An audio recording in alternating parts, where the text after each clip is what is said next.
Hello, my loves. My name is Kira, and this is my YouTube channel. We namaste here. It's called Let's Namaste. I did an intro to a catch up before this video, and you can catch it posting it on the sorry, I think the 18th, 17th or the 18th of May, and you can catch that one. So I highly encourage you to watch that. Just an update on what life has been bringing me here. I originally started here because of OnlyFans. OnlyFans was this little conduit of joy for me, and I learned so much about myself, and I met some really incredible women, and was really feeling like I've met my kind of woman.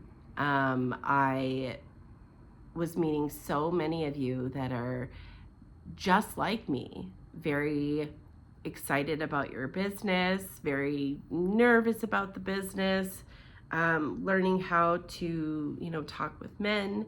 Honestly, learning a lot about like psychology of men too. I mean, it got really deep for me.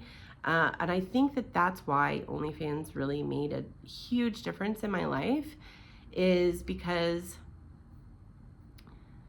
I am a deep person, and it connected me with so many other women that are deep just like me. And there is a lot to making money on OnlyFans, and I think it is wonderful.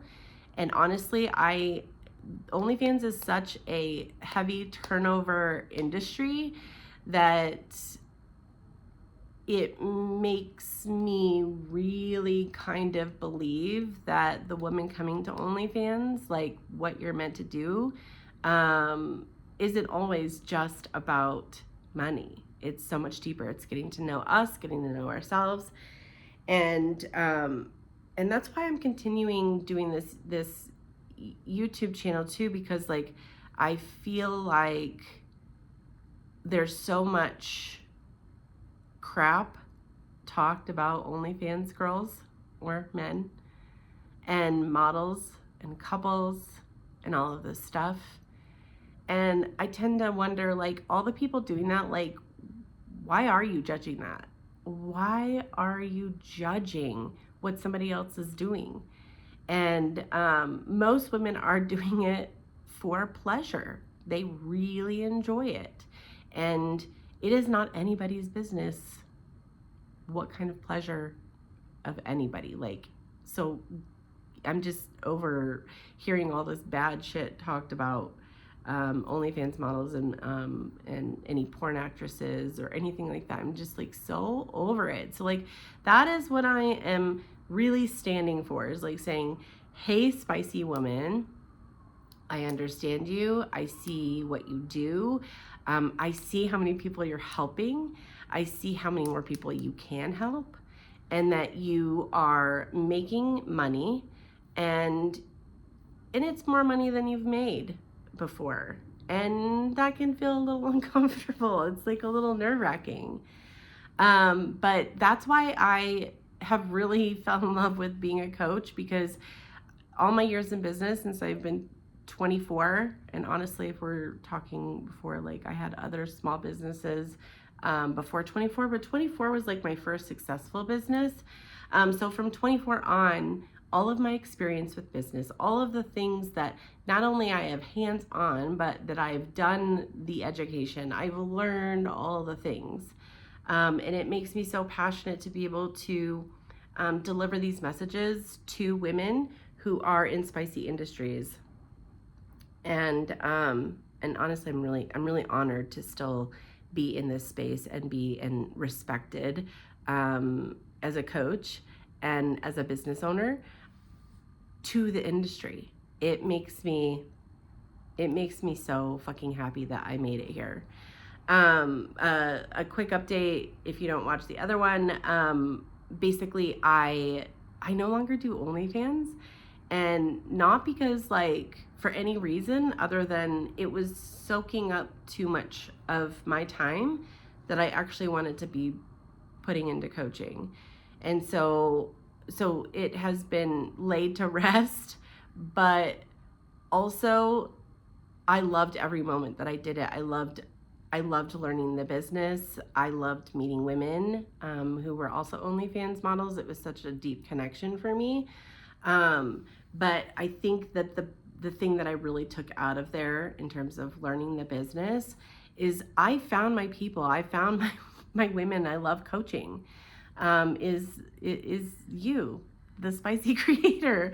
And I feel really lucky to have been able to learn the business, and also be able to say it is no longer my one thing. My one thing is here.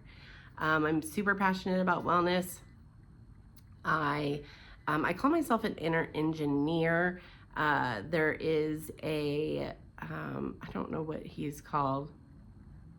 There's a guy, let's think of his name. Oh my God, he wrote a book called Karma. Hold on. Sadat Guru. He calls himself an inner engineer. And of course, I am not religious, and so I don't get deep into all of that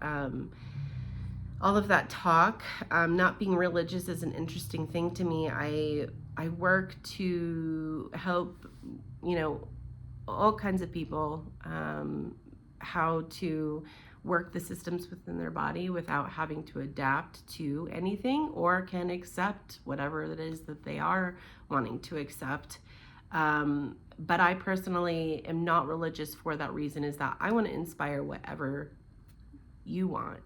And I think that ultimately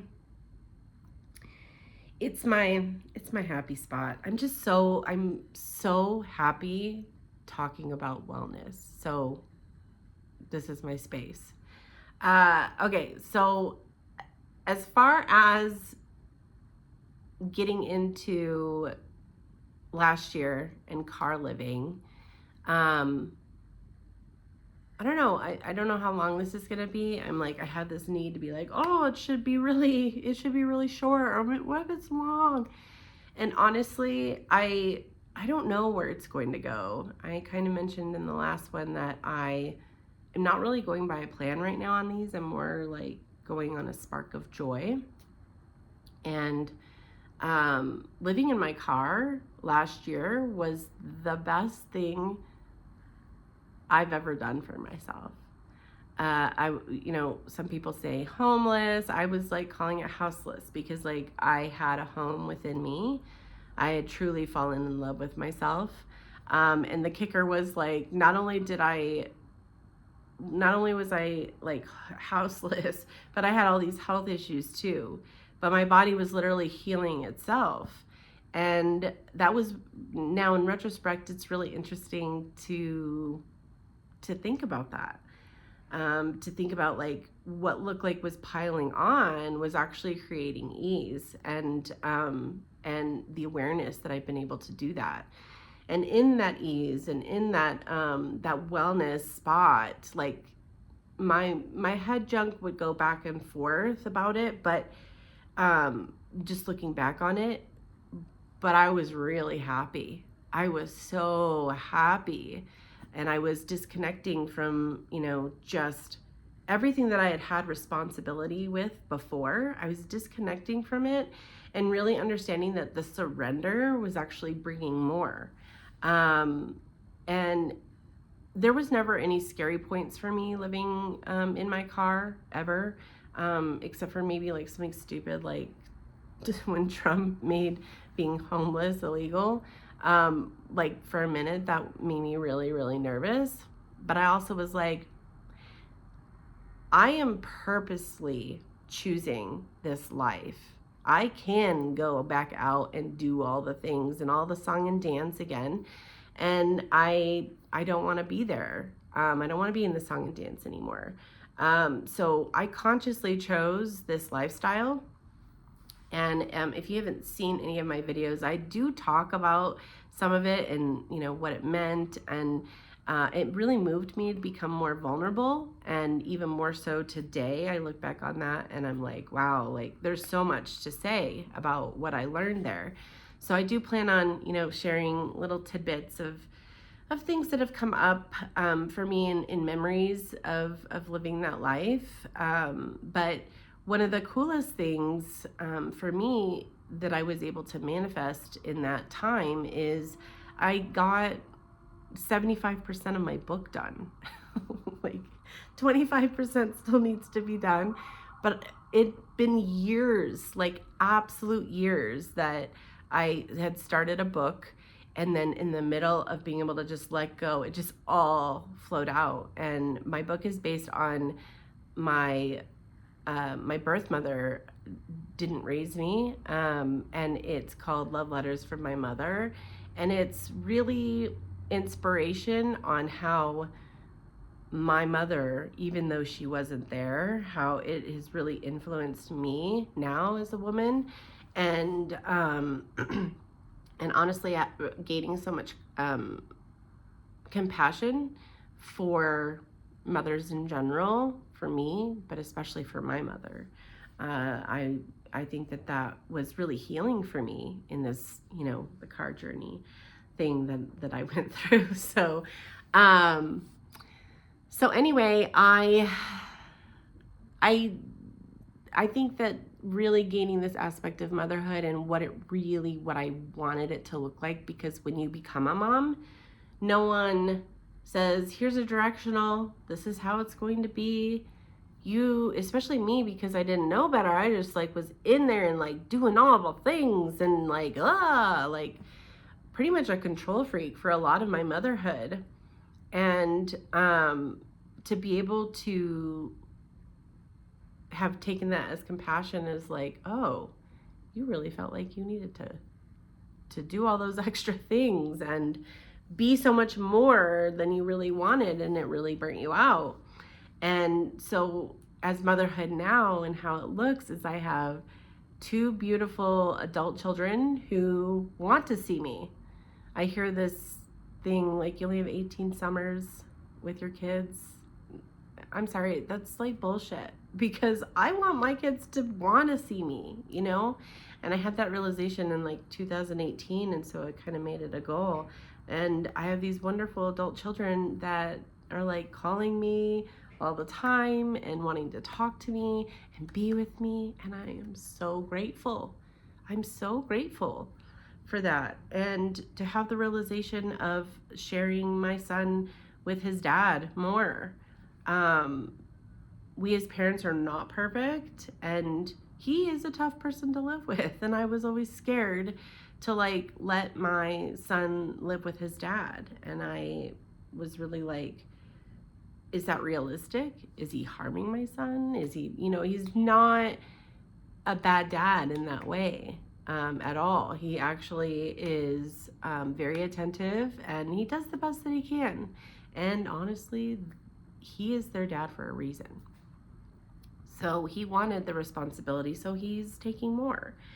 And so when I'm with my son too, I just find it's more intentional. There's a lot more conversation and that kind of thing, and it's really nice. I know that living in my car definitely helped inspire that. Not that I'm recommending you go do that or anything like that. I honestly just feel like I'm really fucking lucky. I'm really, really lucky. So that's the most important thing. And then, as I'm talking here too, it's just this embodiment of who I am. I am Kira Jane. And also I am Annalise. Annalise is my legal name, and Kira Jane is my brand that I built. And Kira Jane and Annalise really had to come through for this whole energy thing of I call her Queen of the Night. And between the 3, becoming this business coach and finding the most amazing clients that have been able to expand their business because of me has been really humbling. It's been they're thanking me. I wouldn't have been able to do this without you. And it's well, you couldn't have done this if you hadn't done the work, And I think that me, in retrospect, just watching my clientele just expand makes me really proud. It makes me really proud. And all I did was I just invited women into Kira Jane, and to learn what it is to be able to make more money and work less, if that's what it means for you. Some women, it doesn't mean working less. Like, you can still work the 40 hours or whatever it is that you want to do. But it's allowing for some sort of pressure within inside in order for you to gain that joy and gain the perspective and the awareness to then be able to look to where this extra money that you've been trying to hit for a long time, where is it going to come? And I love helping you find that. And then one of the coolest things is that, so I met my partner after being single for 5 years, and wow, it's really interesting, and not per se like the partnership in general. Like, the partnership is just like an entity of like who we are. I'm an entity, relationship is, he is, and we're all our own thing and flowing. Is that this relationship has really become a mirror for me and my own journey, and my own gaining knowledge in terms of an inner engineer or a coach. You know, it's been really enlightening. But yeah, I mean, like, I just feel like surrendering and letting go in any time in my business, businesses, is when they tend to explode. And I remember in real estate too, like, I was just going hard at it and had a company call me to recruit me. And that in itself was like, I'm good enough to be recruited. Like, I'm for high numbers. Wow, they know my numbers. They know what I'm selling. And I was so burnt out at that point. And I remember just allowing for a company for me to just hang my plaque, and that just really releasing some pressure, that there was like somebody else kind of taking that pressure off of me. And then learning how to build a business, selling 52 houses, close to 200,000 plus minus, you know, every couple of years, everything kind of fluctuates. 200,000 a year, to going down, and that was like, I don't know, 40 to 60 hours a week, 52 houses. And it was nuts. And I was able to begin to gain perspective and awareness and understanding of like, you do it that way. Like, just learning from people, you do it that way. That's interesting. And was able to produce financially the same amount of money, but working way less. I mean, I was probably working 30 hours a week, selling 20 houses, you know? So those are the kinds of things that I love helping women brainstorm and be creative, and honestly, be your spicy, badass business that you are. And that's why I'm here. So if you made it this far, thank you again for watching. And I'm planning on getting on here a little bit more often, and we'll see you soon.